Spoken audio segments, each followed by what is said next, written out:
you've been good enough to share your experience with us on La La Land. Can you tell us a little bit about the film you're shooting in the library now, and particularly what your role in it is? So this film is really special. It's called I Think We're Alone Now. Reed Morano's the director, who is one of the premier cinematographers in the world. She started as an operator. She's done hundreds of movies and evolved into a filmmaker. She directed a movie called Meadowland with Olivia Wilde that was incredibly well received. She has The Handmaid's Tale coming out on Hulu, which is she did the first 3 episodes, and it's basically a film on TV. It's absolutely stunning. The reviews have been perfect, and she is both a gifted storyteller as well as being a visualist. She's not just a lot of people come to becoming a director from different paths, whether you can be a DP, you can be an AD, you can be just a guy who wanted to direct.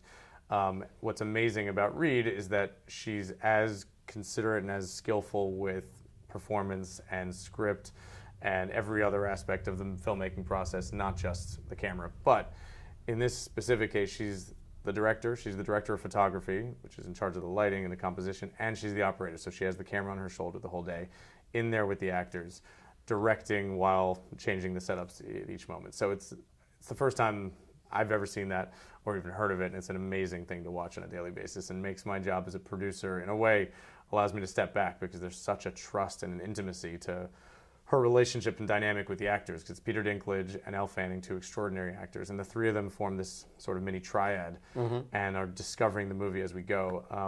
I was very lucky to find the screenplay for I Think We're Alone Now by that guy over there right outside the window, Mike Mikowski, who, like Damien, is very annoyingly young. He's 25. This is his second feature made. He's written 2 scripts and 2 for 2. This one's getting made. I read it less than a year before we went into production, which is unbelievably rare and the opposite of certainly La La Land and almost everything else I've ever worked on.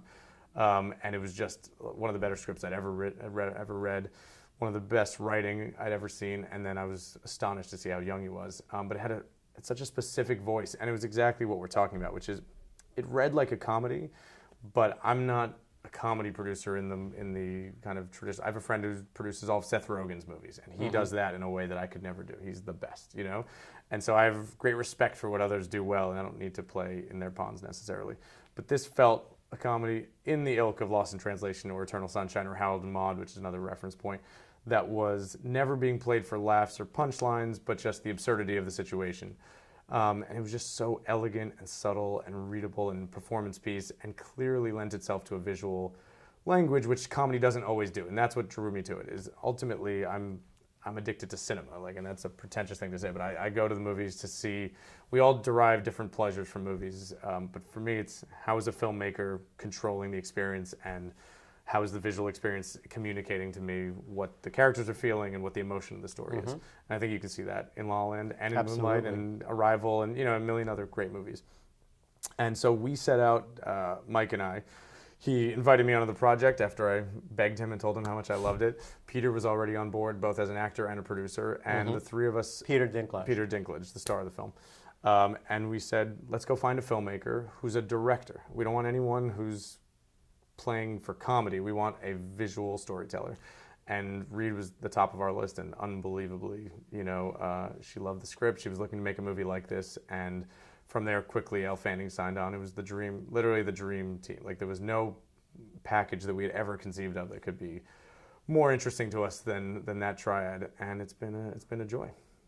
Well, thank you for your time, and we're all really looking forward to seeing the film, and thank you for shooting in Hastings. First of all, thank you, because honestly, as I was saying to someone outside, the film, this is another example of luck, is when we found the Hastings Library, we decided basically we can't make the movie without it.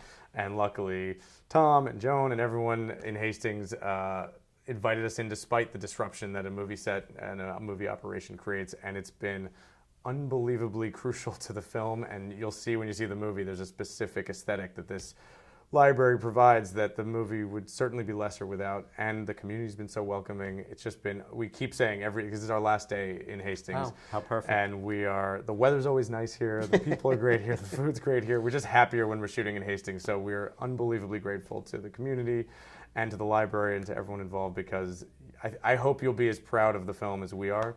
And during Lost in Translation, the Park Hyatt didn't want us to shoot there. And then now, it's most of the people who go there are going to the bar where Bill Murray and Scarlett had a drink. And I hope that infuses a bit into the library's reputation later. I hope we do you proud, because it's been an amazing experience, and we're really genuinely appreciative. Well, thank you. Thanks, man.